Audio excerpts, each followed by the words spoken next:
Question number 1. Question number 1. A block of mass 2 kg is free to move along the x-axis. x-axis के along वो चलने को तैयार है. It is at rest. शुरू में वो रेस्ट पे है. And from t equal to 0 onward, it is subjected to a time-dependent force in the x direction. x-axis के along एक टाइम के साथ चेंज होने वाला फोर्स लगा रखा है h shown, जैसा कि इसमें दिखाया गया है. और फोर्स का ग्राफ पोजीशन के साथ नहीं, फोर्स का ग्राफ किसके साथ दिखाया है? टाइम के साथ.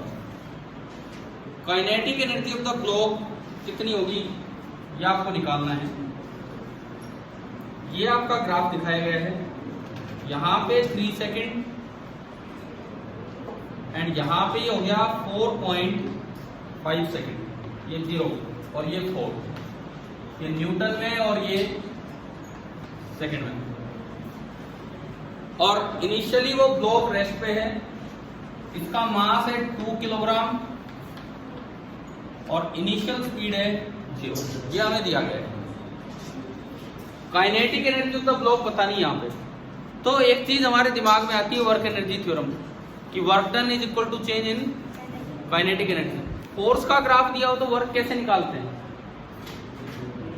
एरिया से. लेकिन वो किसका ग्राफ किसके साथ होता है?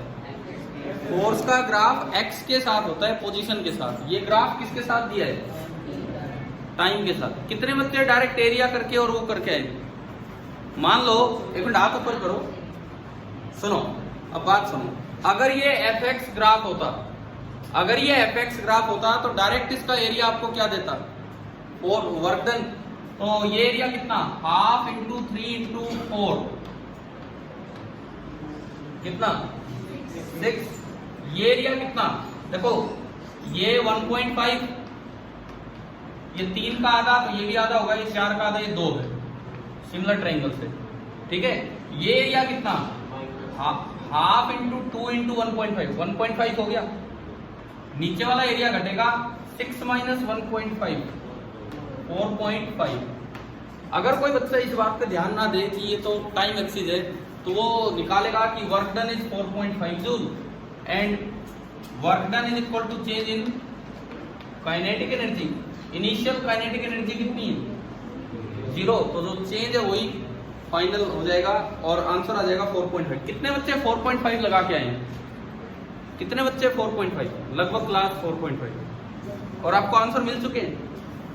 क्या आंसर है इसका? 5.06. तो क्या आंसर देख के आपको समझ आ गया था कि कोई गलती हमने कर दी? या यूं लगा कि ये तो आंसर ही गलत है?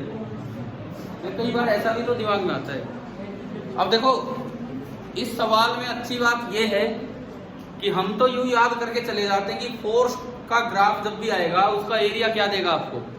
Work done. जबकि ये एक्स के साथ नहीं है, किसके साथ ग्राफ दे रखा है? टी के साथ. अब बताओ अब कैसे करें? ये एफ टी ग्राफ दे रखा है, तो यहां से हम कैसे करें? देखिए सुनो, पहले थोड़ा सा आप इक्वेशन की तरफ चलिए. F is equal to M A होता है. ए को मैं लिख सकता हूं, डीवी बाई dt. यहां से F D T is equal to M D. Clear है? इंटीग्रेटिंग बोथ द साइड्स, तो m तो कांस्टेंट है, बाहर आ गया. Integral dv that is equal to integral f dt. और इंटीग्रल dv होगा v इनिशियल v फाइनल. तो ये बनेगा m into V final minus m into V initial is equal to integral f dt. अब ये तो चेंज इन मोमेंटम हो गया, चेंज इन मोमेंटम. और वैसे क्या आपको याद नहीं था कि फोर्स टाइम ग्राफ का एरिया मोमेंटम देता है? थोड़ा उस पर ध्यान जाना चाहिए ना. तो v इनिशियल 0 है तो ये तो खत्म. ठीक है. बचा क्या? m into V final is equal to integral f dt that is area. m into V final is equal to area. तो पहले आप एरिया अभी निकाला आपने 6 और 1 पर. एरिया कितना आया? 4.5 आ गया इसका एरिया. इसका जो एरिया आया दैट इज 4.5. यहां से भी फाइनल आ जाएगा. मास कितना दिया है? 2 into V final that is equal to 4.5। तो v फाइनल कितना आया, 2 से डिवाइड कर दो, 2.25 मीटर पर सेकंड। अब आपसे पूछा क्या इस सवाल में, काइनेटिक एनर्जी। तो kinetic energy final half into m into v का स्क्वायर, 2 से 2 कैंसिल, 2.25 का स्क्वायर कितना है, आ रहा है इतना। इसका आंसर क्या बता रहे हो आप, 5.06। तो 2 का स्क्वायर 4 होता है, उससे थोड़ा ऊपर ही जाएगा, तो मैं नियरली लिख रहा हूँ, दिस इज नियरली 5.06। कैलकुलेट करने की जरूरत नहीं, आप अंदाजा लगा सकते थे जो ऑप्शंस दे रखे हैं। अभी बताओ, ये इस क्वेश्चन से मतलब एक बात याद हो जानी चाहिए कि हम कितनी बार गलतियां करते रहेंगे। यूं तो कोई ना कोई सवाल तो एटीएससी फाइनल एग्जाम में आना ही आना है।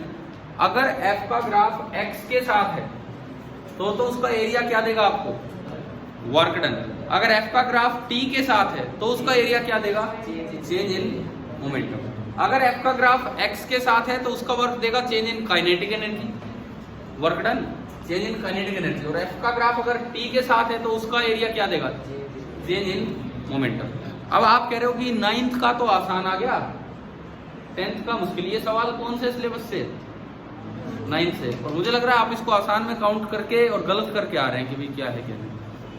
चलो समझ आ गया, ये दिमाग में बैठ जाएगी ना ये दो बातें जो बताइए, ठीक है। क्वेश्चन नंबर 2, दूसरे सवाल पे चले हम।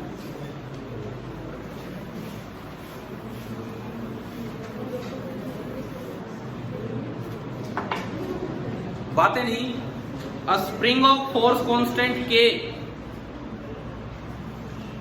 is cut into 2 pieces such that one piece is double the length of the other। देखो ये एक स्प्रिंग थी, मान लो इसकी लेंथ है L, इसके 2 हिस्से किए, एक पीस की जो लेंथ है वो दूसरे से डबल है, यानी कि अगर एक की लेंथ L/3 है तो दूसरे की लेंथ कितनी होगी, 12/3। ये टुकड़े हो गए। Then the long piece will have a force constant. क्या हमने कभी ये पढ़ा है कि जो K होता है वो इनवर्सली प्रोपोर्शनल होता है नेचुरल लेंथ पे, पढ़ा है कि नहीं बताओ, याद है कि नहीं है ये चीज, ठीक है। K इनवर्सली प्रोपोर्शनल होता है नेचुरल लेंथ के। खींचने से लेंथ बढ़ाई तो नेचुरल लेंथ चेंज नहीं हुई, लेकिन काटने से लेंथ कम की तो नेचुरल लेंथ चेंज हुई। लॉन्गर पीस की लेंथ देखिए L के मुकाबले कितनी लेंथ हुई, 2/3 टाइम्स, और K इनवर्सली प्रोपोर्शनल है, यानी कि अगर इसका स्प्रिंग कांस्टेंट K है तो जो 2/3 टाइम्स लेंथ हुई है उसका स्प्रिंग कांस्टेंट तो कितना होगा, 3/2K, और जो 1/3 लेंथ हुई है उसका स्प्रिंग कांस्टेंट 3K। आपसे किसका पूछा है, लॉन्गर वाले का, तो ये आ रहा है 3/2K। आंसर अपने मैच करते चलना, कोई भी गड़बड़ लगे अभी बताना, ठीक है ना। की है ना आपके पास इसकी, सेकंड का क्या दिया है, बी, ठीक है। Question number 3, consider the following 2 statements. नीचे 2 बातें दी गई हैं, वो दोनों हमें देखनी है। अच्छा, ये सेकंड क्वेश्चन कौन कौन सही करके आया, ठीक है। जिन्होंने नहीं किया यार उनको देखना चाहिए, सोचना चाहिए कि एक छोटी सी बात पे बेस्ड ये सवाल था।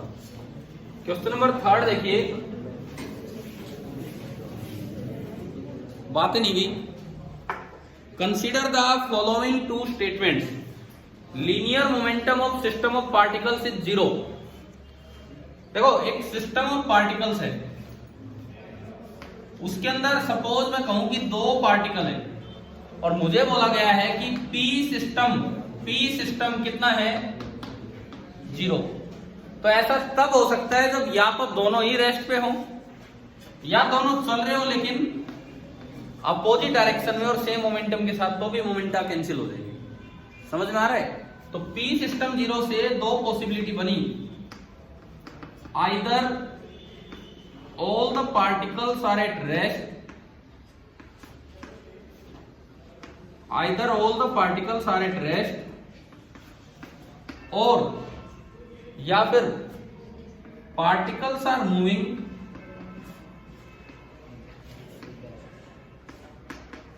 but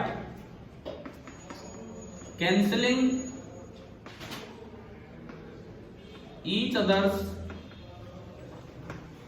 मोमेंटम, एक दूसरे के मोमेंटम को कैंसिल कर, दो केस आए। दूसरी statement, kinetic energy of A system of particle is zero. दूसरा स्टेटमेंट ये कहता है कि भाई ये दो पार्टिकल का ही मैंने सिस्टम माना और काइनेटिक एनर्जी सिस्टम की जीरो है, तो काइनेटिक एनर्जी तो जीरो एक ही केस में हो सकती है, जब दोनों ही पार्टिकल किस पे हो, रेस्ट पे। क्योंकि अगर कोई भी चल पड़ा तो काइनेटिक एनर्जी तो जीरो होगी नहीं, बिकॉज एनर्जी वेक्टर नहीं है, एनर्जी क्या है, एक स्केलर क्वांटिटी। तो इसमें तो एक ही केस बनता है कि all the particles are at rest, एक ही केस बनता है। अब देखो एक अच्छा सवाल है, अगर देखा जाए तो, पता नहीं देखा तो है मैंने ये सवाल पहले, भगवान जाने कहां पे आया था, कहीं आया हुआ इस तरह का, किस में आया था, 9th के माइनर में आया था। हाँ तो ये वहीं से उठाया गया। देखो ए स्टेटमेंट जो है, A does not imply B and B does not imply A. आपको ये देखना है कि अगर ये दिया है तो क्या मैं ये बोल पाऊंगा, और अगर ये दिया है तो क्या मैं ये बोल पाऊंगा। देखो सुनो, अगर ये दिया है तो क्या मैं श्योर हूं कि काइनेटिक एनर्जी जीरो है, क्योंकि इसमें तो दो केस बन गए। अगर ये दिया है तो क्या मैं श्योर हूं कि मोमेंटम जीरो है, बिल्कुल है ना। काइनेटिक एनर्जी जीरो तो तभी बनेगी जब सारे पार्टिकल किस पे हो, रेस्ट पे। तो सारे पार्टिकल रेस्ट पे तो मोमेंटम भी जीरो। इसका मतलब स्टेटमेंट ए से बी नहीं आ रही है, लेकिन स्टेटमेंट बी से ए आ रही है। तो कौन सा ऑप्शन है इसका, A does not imply B but B implies A, ऐसा ऑप्शन है सी। सी दिया होगा की में, ठीक है। आ गया, समझिए कौन कौन बच्चा ये सही करके आया, क्योंकि जब 9th में आ चुका है सवाल तो होना ही चाहिए, ठीक है। अपने माइनर वाइनर रिवाइज करके रखो भाई पुराने। क्वेश्चन नंबर 4, चौथा सवाल। और देखो मैं जो आपके बीच बीच में जो माइनर ले रहा हूं, माइनर नहीं मतलब तो फिजिक्स इंप्रूवमेंट टेस्ट सीरीज, हर एक पेपर में जानबूझ के मैं आपके देखता हूं कि पिछले जो सीबीपी दिए गए 9th और 10th में क्या सवाल थे। 13 में से यूं मान के चलो 10 सवाल अलग होंगे, तो 3 सवाल तो ऐसे मिलेंगे जो पिछले माइनर के, मतलब माइनर या फिर हमारे सीबीपी के, जस्ट इसलिए कि आप रिवीजन तो करके आओ उन चीजों का, अब भी वो सवाल होते हैं कि नहीं होते आपसे, ठीक है। Question number 4, A particle is acted upon bye a force of constant magnitude which is always perpendicular to the velocity of the particle and motion एक प्लेन में हो रहा है। अब यूं बताओ, पढ़ते हैं अभी ऑप्शन। इसने बोला कि जो फोर्स लग रहा है वो वेलोसिटी के हमेशा परपेंडिकुलर है, जो फोर्स लग रहा है वो वेलोसिटी के हमेशा परपेंडिकुलर है। तो क्या वो फोर्स वेलोसिटी का मैग्नीट्यूड चेंज कर सकता है, बताओ। फोर्स वेलोसिटी का मैग्नीट्यूड तभी चेंज करता है जब फोर्स का एक कंपोनेंट वेलोसिटी के अलोंग आए, समझ रहे हो। आगे आएगा वेलोसिटी की तरफ तो मैग्नीट्यूड बढ़ाएगा, पीछे आएगा तो कम करवाएगा। परपेंडिकुलर कंपोनेंट होता है सेंट्रीपिटल डायरेक्शन वाला, और उसका काम केवल और केवल क्या होता है, डायरेक्शन चेंज करना। तो इसमें देखो, it follows that kinetic energy is constant. भाई जब स्पीड चेंज नहीं हो पा रही है, मैग्नीट्यूड ऑफ वेलोसिटी चेंज नहीं हो पा रहा, तो क्या काइनेटिक एनर्जी चेंज होगी है, बताओ। क्योंकि केवल डायरेक्शन चेंज होगी ऐसे फोर्स से, मैग्नीट्यूड चेंज। आपने यार मैग्नेटिक फोर्स भी तो पढ़ लिया 10th में, क्या मैग्नेटिक फोर्स इस कैटेगरी का है कि नहीं, पढ़ा है ना। मैग्नेटिक फोर्स हमेशा वेलोसिटी के क्या लगता है, परपेंडिकुलर, तो वो कभी भी स्पीड चेंज नहीं करता है, कभी भी काइनेटिक एनर्जी चेंज नहीं करता। तो ये तो उस पे बेस्ड एक सवाल है सीधा, तो पहला ही ऑप्शन सही दिख रहा है। दूसरा, एक्सेलरेशन इज कांस्टेंट। एक्सेलरेशन होगी लेकिन कांस्टेंट नहीं, क्योंकि बार बार उसकी डायरेक्शन सेंटर की तरफ होने के चक्कर में चेंज होगी, कभी डाउनवर्ड, कभी लेफ्ट, कभी अपवर्ड, कभी राइट, इस तरह से चेंज होगी, समझ गए हो। तो एक्सेलरेशन डायरेक्शन वाइज चेंज होगी। Third, velocity is constant. क्या वेलोसिटी कांस्टेंट है, स्पीड कांस्टेंट है, मैग्नीट्यूड ऑफ वेलोसिटी कांस्टेंट है, लेकिन वेलोसिटी कांस्टेंट नहीं। And fourth, it moves in a straight line. क्या स्ट्रेट लाइन में चलेगा, तो आंसर क्या है, ए। कितने बच्चे करके आए, कम है, अब तो यार समय है कि सारे हाथ ऊपर हो। क्वेश्चन नंबर 5, अ यूनिफॉर्म चेन। अब देखो चेन आ गया भाई, ये चेन वाले क्वेश्चन तो शायद हमने किए भी हैं, है ना। डिस्कशन में भी एक दो बच्चों ने पूछे थे, तो ये चीजें डिस्कस हुई हैं। देखिए बातें नहीं कीजिए, इधर सुने। A uniform chain of length 2 metre is kept on a table such that a length of 60 centimetre hangs freely from the edge of the table. Table पे चेन है, 2 मीटर लेंथ है और 60 सेंटीमीटर, 2 मीटर मतलब 200 centimetre, तो 160 centimetre तो ऊपर है, अच्छा 60 सेंटीमीटर नीचे, 140 तो ऊपर है, तो 60 सेंटीमीटर लेंथ इससे नीचे। इस तरह की चेन है, यूनिफॉर्म चेन है। Total mass of the chain is 4 kg। Total mass जो है दैट इज 4 किलोग्राम, ये आपको दिया गया है। What is the work done in pulling the entire chain on the table. इसको यहां से ऊपर करने में कितना वर्क किया होगा, तो हमें पता है ये चीज की work done is equal to W external पूछा है, मतलब कितना करना पड़ेगा। चेंज इन मैकेनिकल एनर्जी पढ़ा है नहीं हमने, ये पहले भी रेस्ट पे थी, बाद में भी रेस्ट पे, तो काइनेटिक एनर्जी में तो चेंज हुआ नहीं, ओनली किस में चेंज हुआ होगा, पोटेंशियल एनर्जी में। पोटेंशियल एनर्जी में जो चेंज होगा वही मैकेनिकल एनर्जी में चेंज है, ठीक है। तो देखो इसको समझो, इनिशियल भाई इसको 0 लेवल मान लो, इसको जीपी का 0 लेवल मान लो आप, तो इस पॉइंट की तो एनर्जी 0 होगी। अच्छा इसका मास कितना, यूनिटरी मेथड से देखो 200 सेंटीमीटर का मास कितना है, तो 1 का होगा, क्योंकि यूनिफॉर्म रोड इसलिए लगा सकता हूं, और मुझे चाहिए 60 सेंटीमीटर का। समझ गए हो क्या कैसे निकाले, 4 और 5, 6/5 kg, 6/5 kg आ गया। इसके मास को समेट के रख दो सेंटर पे, ऐसे ही बताया होगा कभी, 30 सेंटीमीटर नीचे, 30 सेंटीमीटर मतलब 0.3 मीटर नीचे, तो पोटेंशियल एनर्जी इनिशियल कितनी आई, माइनस, क्योंकि 0 लेवल से नीचे है, m, इसका मास लेना है, कितना है इसका मास, 6/5, g को मान लो 10 और हाइट है 0.3, ये 3 हो गया, 18/5, तो पोटेंशियल एनर्जी इनिशियल आ रही है -18/5 जूल। यही मैकेनिकल एनर्जी इनिशियल है, क्योंकि काइनेटिक कितनी है 0।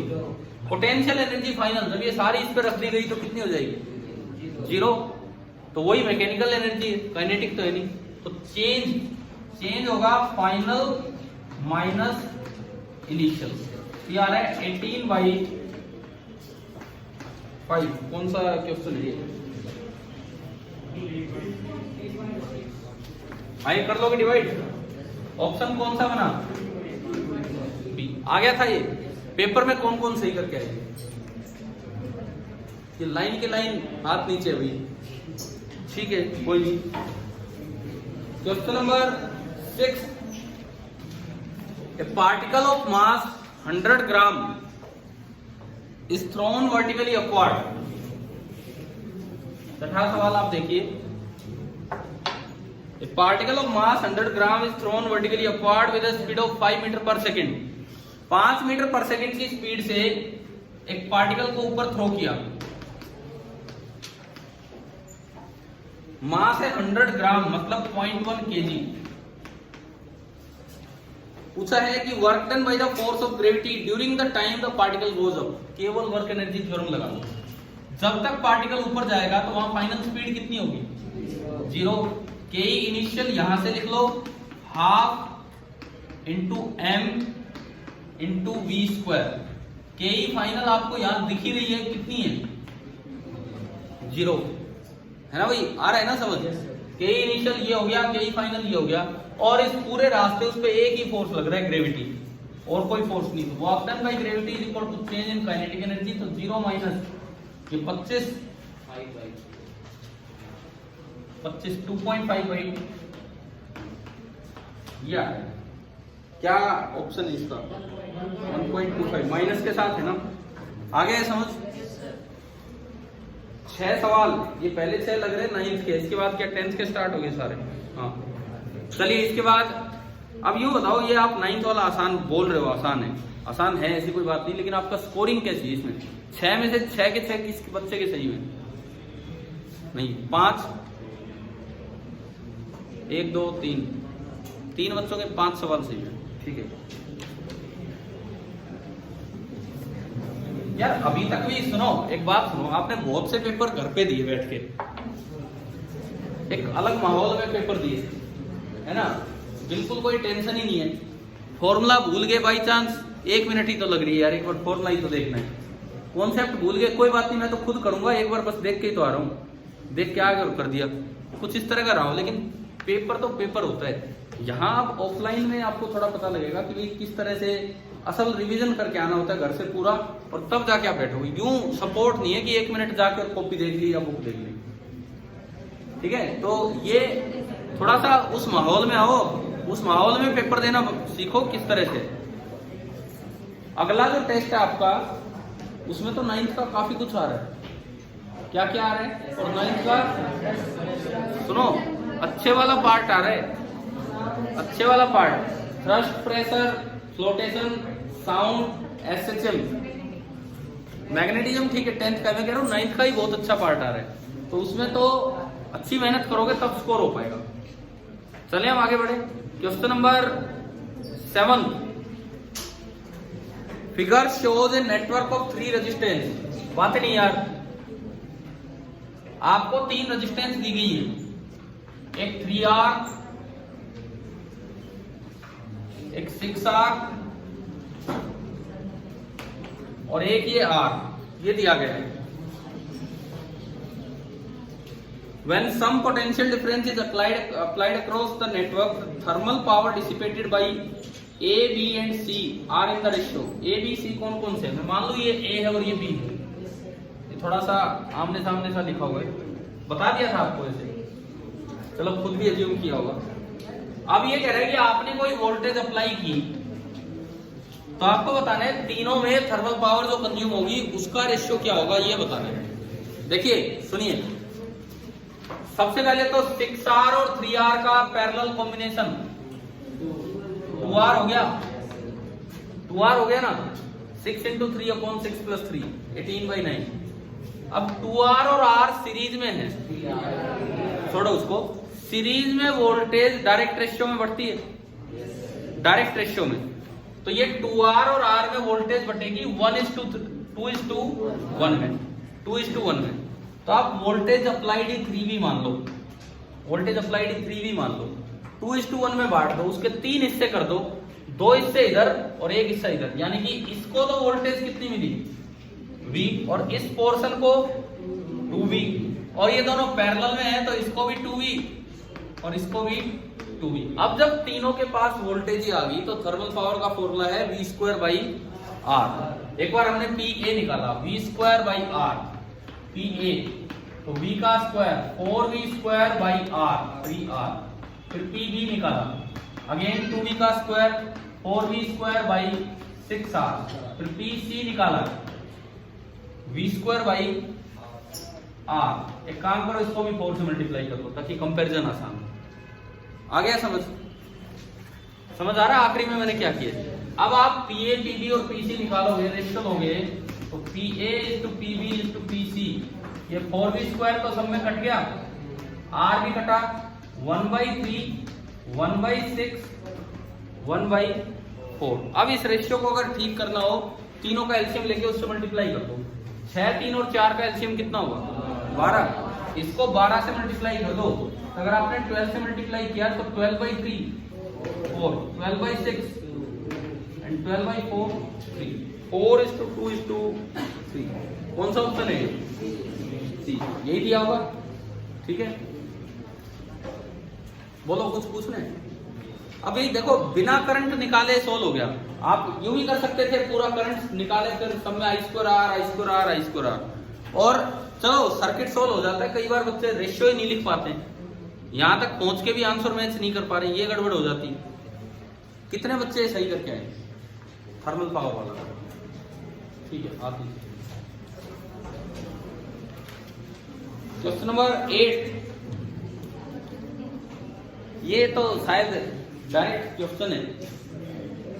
220 वोल्ट 1000 वॉट का बल्ब है, उसको 110 वोल्ट की सप्लाई पे लगाया है, तो पावर कंज्यूम कितनी करेगा? आपके पास डायरेक्ट फॉर्मूला है इसका, उधर से कुछ दिख रहा है? देखिए डायरेक्ट फॉर्मूला है, पावर का फॉर्मूला होता है V²/R, और R अगर आपको याद हो पढ़ाया था कभी, स्पेसिफाइड वोल्टेज का स्क्वायर अपॉन W। ये आपने इसमें पुट किया तो जो पावर आ रही है V square upon VS square into V है अप्लाइड वोल्टेज, आपने अप्लाई की 110, VS है स्पेसिफाइड वोल्टेज वो है 220 और इंटू पावर 1000, ये 1/2 1/4। क्या आंसर इसका? ये जिस बच्चे का पेपर है क्या वो सारी गलती करके आ रहे क्या? मैं जब से देख रहा हूँ टिक गलती नहीं लगा हुआ। किसका पेपर है आपका? मैंने पता नहीं, मैंने जब ध्यान दिया है या तो कई काटे पिटे इस तरह का हाल हो रहा है। कितने नंबर बने आप बताओगे? 6। हाँ तो वही तो हाल हो रहा है यहाँ तक। क्या ये मुझे लगता है शायद ऐसा सवाल तो एनसीईआरटी में हो या इस टाइप के तो है ना आपकी बुक में। Question number 9, the current flowing through 2R is, केवल डायरेक्शन बतानी है। देखिए बातें नहीं,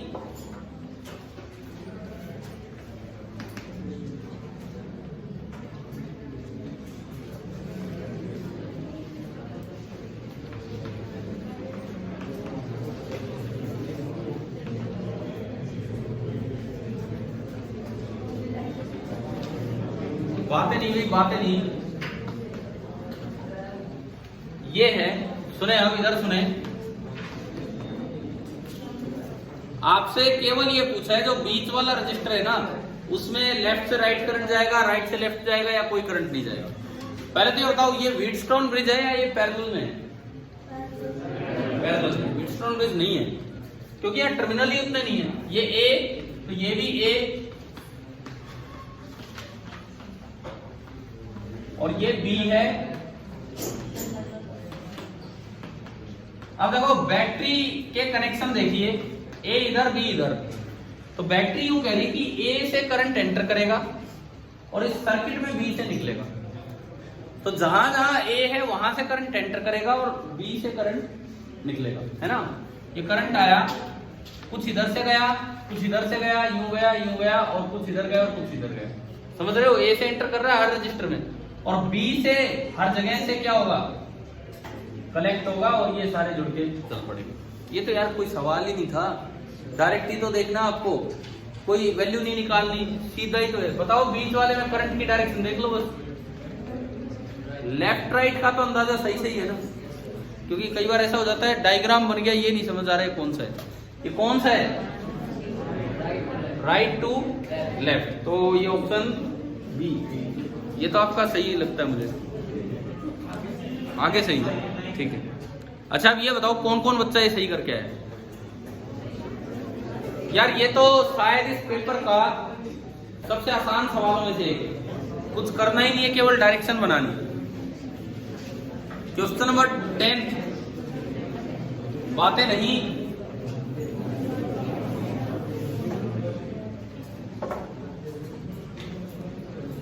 the total current supplied to the circuit by the battery is, आपको एक बैटरी बना के दी गई है 6 वोल्ट की, बाहर एक सर्कुलर कनेक्टिंग वायर दिखा रखी है, यहां से 2 ओम है, ये 1.5 ओम है, ये 6 ओम है और ये 3 ओम है, और current supplied by the battery पूछ रहा है, केवल current supplied by the battery, तो इक्विवेलेंट रेजिस्टेंस निकालना था। देखो टर्मिनल्स के नाम डाल दिया करो, मान लो ये ए है और ये क्या है, बी, जब तक कनेक्टिंग वायर चलेगी बी चलेगा, बस रुक जाओ, जब तक कनेक्टिंग वायर चलेगी ए चलेगा, सीखा है ना हमने, ये तो कभी करना, रुक जाओ, एक नया टर्मिनल रह गया उसको नाम दे दो सी, समझ आया? अब ना अपना एक सर्किट बनाओ, छोटा सर्किट, जिसमें एक साइड ए एक साइड बी और बीच में ये सी पॉइंट हो गया, ये ए है ये बी है, और जो बैटरी लगी है वो ए और बी के बीच में लगी है 6 वोल्ट की बैटरी। यार अगर यूं सर्किट देखोगे तो तुरंत सीरीज पैरेलल दिखना स्टार्ट हो जाता है, पहले भी सीखा होगा हमने सीरीज पैरेलल आसानी से कैसे ढूंढे जाते हैं, नहीं तो ना उनमें ढूंढते रहोगे तो बड़ा मुश्किल हो जाता है। अब देखो ये 2 ओम किस किस के बीच में, ए और सी, तो ए और सी के बीच में मैंने बना दिया 2 ओम, ये हो गया। और चलो ये 6 ओम किस किस के बीच में, ए और सी, तो जब ये दिख ही गए अपने आप ही पैरेलल बन रहे, आ रहे ना समझ, 2 हो गए।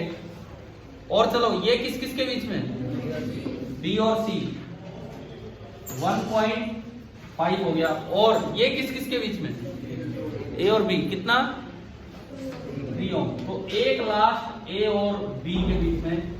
अब तो क्या सीरीज पैरेलल दिख ही रहे होंगे। ये दोनों पहले किसमें, पैरेलल में 6 और 2 का कितना होगा, 6 × 2/6 + 2, 12/8, 3/2, ठीक है, 1.5। अब ये 1.5 और 1.5 सीरीज में 3 हो गया। फिर वो 3 और ऊपर वाला 3 पैरेलल में 3/2, 3 और 3 पैरेलल में 3/2। तो करंट I = V/R इक्विवेलेंट, तो 6/3/2 कितना आ रहा है, 4 एम्पियर। देखो सर्किट एक बार में छोटा हो रहा है। अगर आप ये टर्मिनल देके आगे बढ़ते हैं, टर्मिनल्स के नाम देके अगर आप आगे बढ़ते हैं, तो सर्किट एक बार में ही छोटा होने लग रहा है। समझ आ गया है कि नहीं? ठीक है। नेक्स्ट क्वेश्चन नंबर 11 मुझे लगता है कि आप सभी को याद होना चाहिए। किरचॉफ फर्स्ट लॉ, केसीएल किस पे बेस्ड है, वो conservation of charge. And KVL किस पे बेस्ड है, कंजर्वेशन ऑफ एनर्जी। सभी को याद था ना ये तो, ठीक है। और ये समझते हो सिग्मा बना रखा है, ब्रैकेट में लिखते हैं ना सिग्मा आई, मतलब किसी जंक्शन पे टोटल सम करंट का 0 होगा, आने वाला और जाने वाला। और दूसरी साइड सिग्मा पोटेंशियल का है, ठीक है। Question number 12। अब कुछ इलेक्ट्रोस्टैटिक टाइप बातें आई हैं।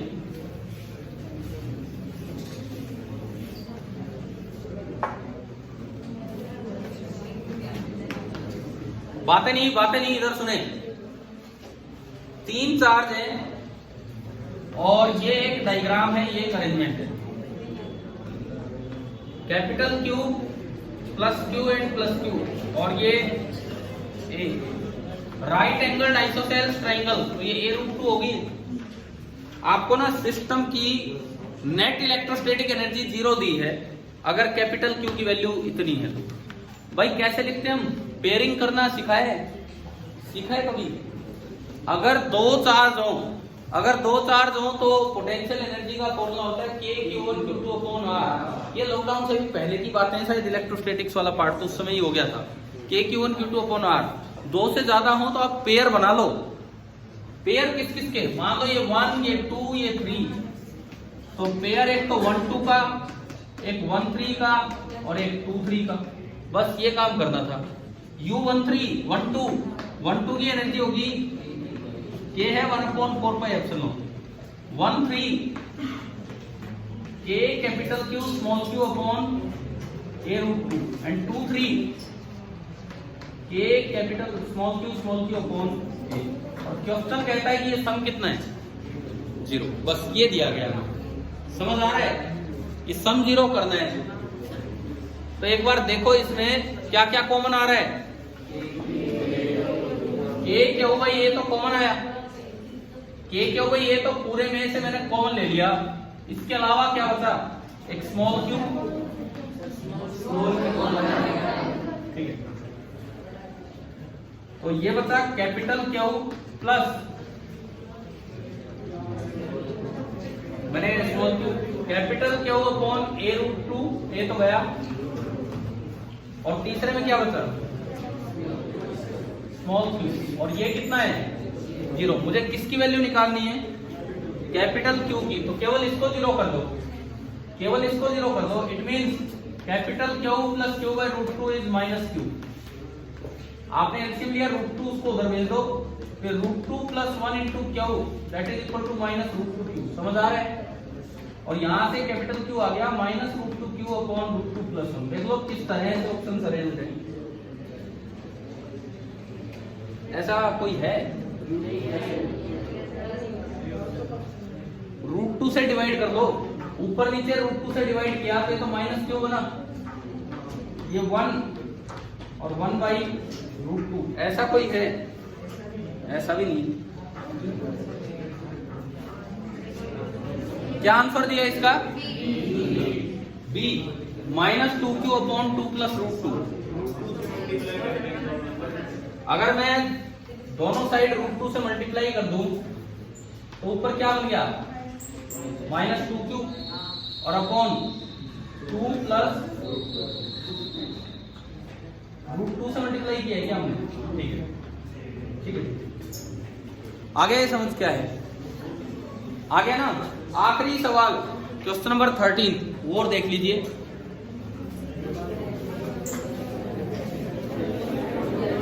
अरे यार बातें नहीं। A uniform electric field pointing in positive x direction exists in a region। एक यूनिफॉर्म इलेक्ट्रिक फील्ड है x डायरेक्शन में। तो आपको पता होना चाहिए, जिस तरह का ये सवाल है, फील्ड की डायरेक्शन में पोटेंशियल डिक्रीज होता है, पता है ना ये, और फील्ड के परपेंडिकुलर डायरेक्शन पोटेंशियल में कोई चेंज नहीं आएगा। तो इसने कहा कि A एक पॉइंट है ओरिजिन पे, B एक पॉइंट है +1 सेंटीमीटर पे x एक्सिस पे, और C एक पॉइंट है y एक्सिस पे। पोटेंशियल कंपेयर करने, देखो कितना सीधा सवाल है। इधर देखो A और C, आप परपेंडिकुलर जा रहे हो A से C जाने के लिए, परपेंडिकुलर जा रहे हो तो पोटेंशियल में कोई चेंज नहीं होगा, और अलोंग द फील्ड जाते हो तो पोटेंशियल कम होगा, तो VA ज्यादा होगा और VB कम होगा। पीछे जाते तो बढ़ता। कौन सा? पहला ऑप्शन है VA < VB, गलत। दूसरा VA > VB, सही। और C से तो ये था VA = VB। चलो पेपर आ गया समझ? ठीक है।